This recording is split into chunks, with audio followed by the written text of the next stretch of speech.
กับทักทายสบายดีและสวัสดีพ่อแม่พี่น้องทุกท่านนะยินดีต้อนรับเข้าสู่ช่องบ่พ่อนอนหน้าทุกคนมื้อนี้บ่พ่อได้พาทุกคนไปวัดได้ทุกคนเลยซึ่งไปกับน้องพุทธสอนคนเก่าคนเดินคนงามของเขาเองนะนี่มื้อนี้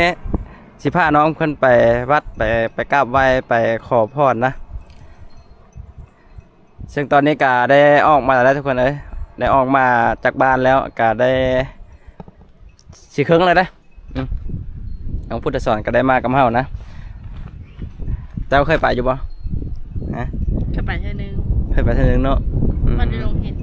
วัดอยู่โรงเห็นทุกคนเลยก็เคยไปเท่านึงนะแต่โดนตั้งแต่ค่อยได้มาแต่ไทยพุ่นนะประมาณ 4-5 เดือนที่แล้วนะก็ลองเบิ่งว่ารอบนี้สิเปลี่ยนไปหลายหรือบ่นะไปทุกคนติดตามรับชมบรรยากาศนะสิพาทุกคนรับชมบรรยากาศข้างทางให้ทุกคนเบิ่งบรรยากาศไปเลยนะย่ามนี้ก็ค่อนข้างจะงามเลยทุกคนเลยนี่เมฆก็เขียวโอ้ท้องฟ้าเขียวงามนะเพราะว่าท้องหน้าก็เขาเจ้าเกี่ยวข้าวเกี่ยวน้ำแล้วก็ปล่อยโง่ปล่อยควายนี่ตามนี้นะอ่ะทุกคนไปเอาหลายนะออกเดินทางกันเลยไปน้องพุทธสอน ตอนนี้กำลังจะออกเดินทางแล้ว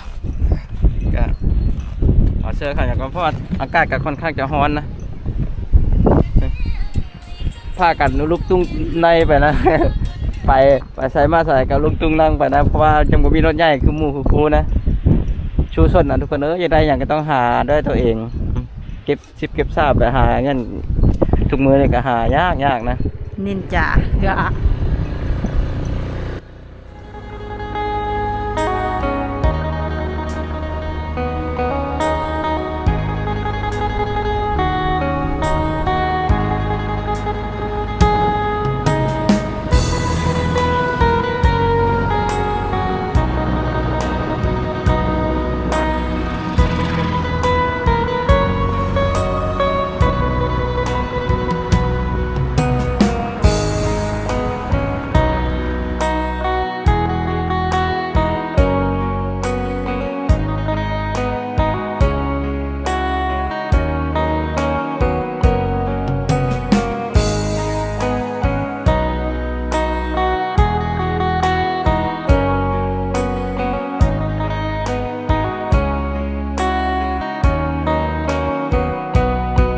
ทุกคนตอนนี้เฮาก็ได้เดินทางมาฮอดดงเห็นแล้วนะทุกคนเลยช่วงวัดที่เฮาจะไปนั้นแม้นเป็นวัดมหาโศกนะทุกคนช่างคนมีชื่อเสียงโด่งดังมาได้ระยะ1 ปีแล้วนะก็สีให้ทุกคนรับชมบรรยากาศไปเลยนะไป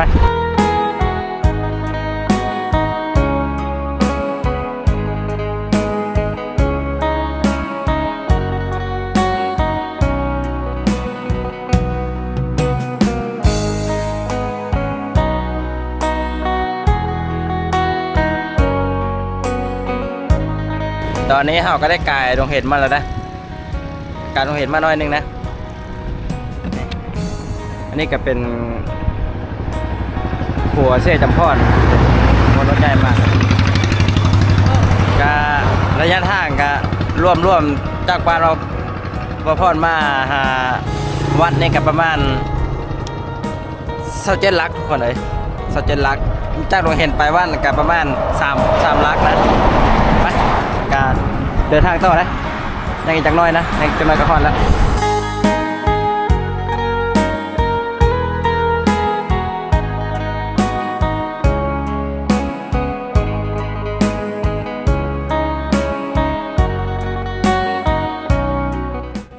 ทุกคนตอนนี้ค่อยก็ได้มาฮอดแล้วนะทุกคนเลยได้เข้าฮอดวัดเลยนะฮอดว่าเป็นที่เรียบร้อยแล้วนะกับน้องพุทธสอนเขาก็ได้เปลี่ยนเครื่องเปลี่ยนชิ้นเปลี่ยนของเขาก็ได้เบรกแผ่อะไรจะแผ่อะไรอันนี้ไงเขาก็นี่คืออีสั่งนี้นะบุเคยเบรกจะเชื่อในนี้จะเป็นอันนี้ไปเอาชื่อขันหรือว่าบ้าเนาะชื่อแนวแก้บ้าชื่อแนวแก้บ้าไปเพราะว่าเจ้าบ้าไว้ตั้งแต่เดือน4 เดือน 5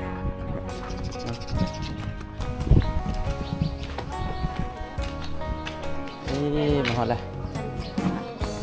ขัดแก้บาอยู่บนนั้นเนี่ยขันแก้นี่แหละ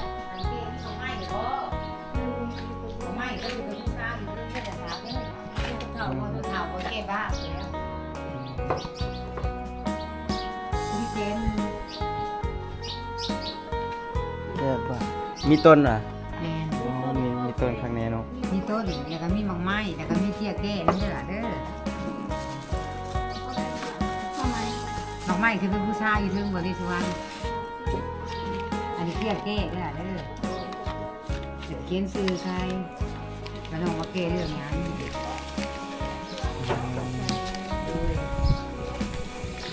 โดย เก็บว่าในราคา1แสนกีบทุกคนหรือว่า200 บาทนะ เดี๋ยวเด้อ ไป เรียนเอาเรียนเลย ว้ายแม่ตัวอย่างนี้ พอดีลูกได้บอก อันนี้ มันบอกให้แบบไม่ได้จะให้กัดวะ เคยเห็นแบบนี้ก็เป็นพญานาคอีกอย่างนะทุกคนเลยเป็นคันบูชานะแบบนี้นะอันนี้ย้ายไปแล้วซื้ออันนี้พร้อมเพราะว่ามันต้องมาบะนะทุกคนเลยไปแก้บะนะแก้บะแก้บนสิ่งที่ขอไว้แล้วประสบผลสำเร็จเลยเอามาแก้นะพุทธสอนคนงามจุกว่างามขึ้นเก่าๆเนาะนี่เนาะ เอาอย่างนี้มันอัน อืม เหลือง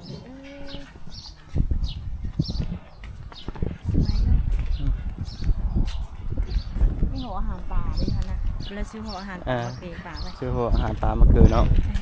ที่สองเกินที่บอกท่านเลย เกิดอยู่บนหุบนะมีบ่อนเกิดปลาอยู่ฮันเนาะ ถ้าคือไปแนะนำว่ะ ฮะ ว่ามีหัวอาหารป่าไปคือป่าถ้าคือไปแนะนำเลยนะ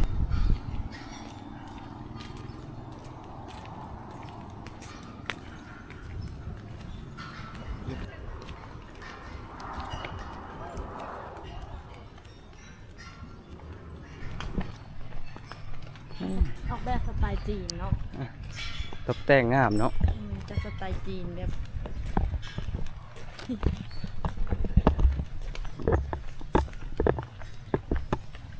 เนี่ยยี่ฮันก็มีบอลเกือป่า มีสุก อันนี้ห้างเกือป่า ห่างเกิดปลาบ่อันน่ะ แล้วเขาบอกเกือป่าได้เลย อ่า ซื้อหัวอาหารสองถุงเนาะ ตอนนี้เราก็ได้เดินทางไปแก้บะก่อนได้ทุกคนเลยตอนแรกว่าสิมาบูชารอบไปอันนี้เรามาแก้บะก่อนแล้วก็อันนี้เป็นท้าวเวสสุวรรณก่อนนะเพราะว่าเรามาบะอยู่ท้าวเวสสุวรรณนี่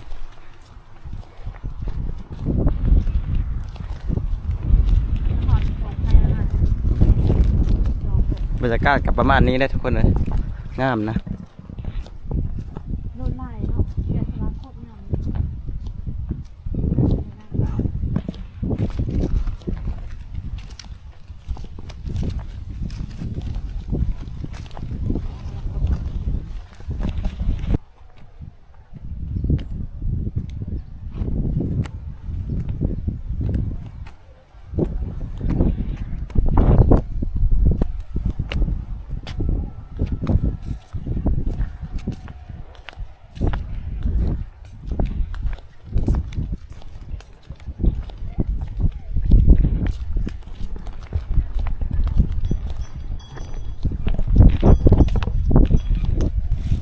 ลูกมาแก้บะเปล่า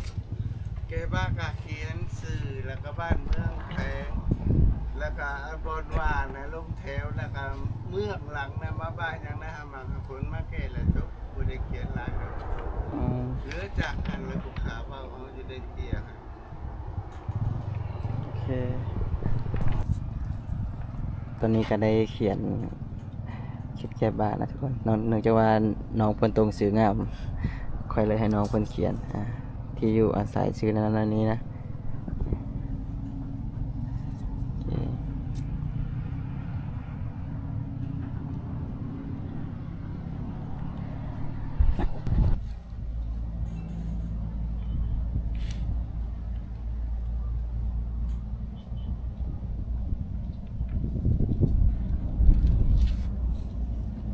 โตตามมาตามหลวงตาตานะโมตัสสะภะคะวะโตอะระหะโตสัมมาสัมพุทธัสสะอิมินาสกาเลนะตังพุทธังอภิปุชญามะอะระหังสัมมาสัมพุทโธภะคะวะพุทธังภะคะวะตา สาวพลกำลังนบมือแก้บะ เร็วๆทุกคนเฮาก็สิได้ไป เอา บู ตุ๊ก ชา แดงเด้อไปได้อยู่นี่เด้ออย่าลืมเด้อ โดย ไปใต้บูชาเพื่อนขอเพื่อนแล้วก็ขอบุญขอคุณนะเพื่อนขอโชคขอลาภขอให้ขอมี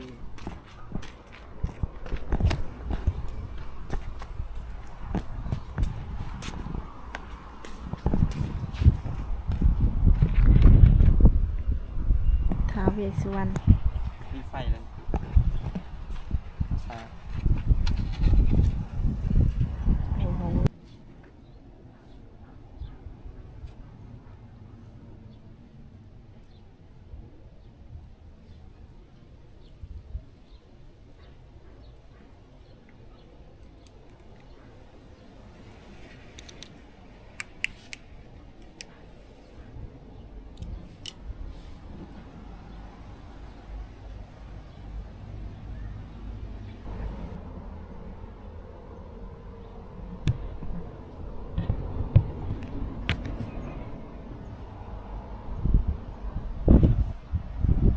เฮ้ย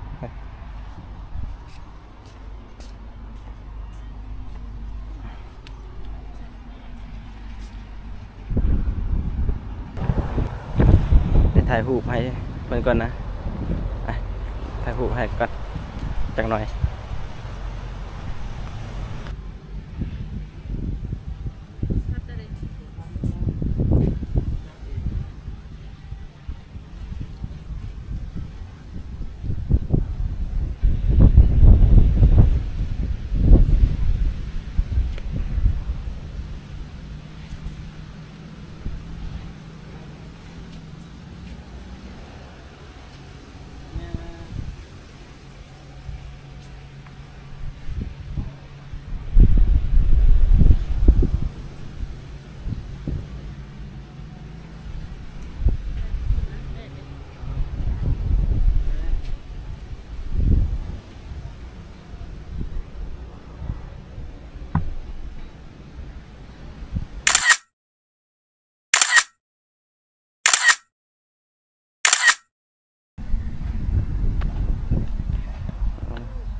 นั่นเป็นคาถานะทุกคนนะนั่นเป็นคาถานะเราพุทธสอนพลังไว้นะโอ้ลากดินคาถาอะไรตัวนี้นะ ไป โอเคเอาเถอะไปยังองค์นึงได้ทุกคนนะยังองค์นึงกะสิแล้วละฮะยังสองว่ะ ยังสองเอ้ย โอเค นึกว่าเข้าไปข้างในก็เลยมากเกลือปลาเลย บ่เฮาเอาตัวนี้ไปเลยไปก่อนเฮาเอาอันนั้นกันเลยเฮ้ย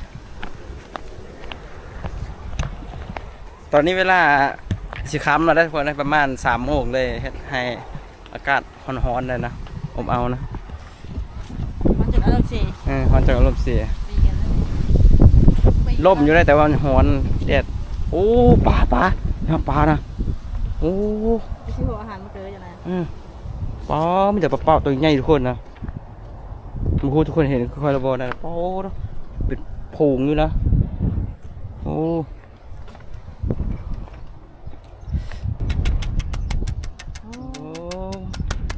มาแล้วหาปลานะเต็มเลยเดี๋ยวเราเอาอันนั้นมาเกินนะเอาหัวอาหารมาเกินทุกคนเลย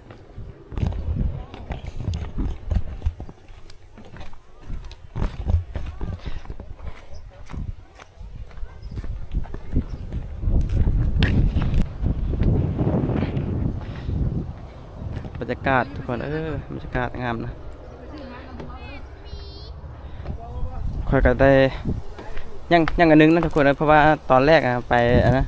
มันต้องเข้าไปตัวนี้ก่อนนะเข้าไปอันที่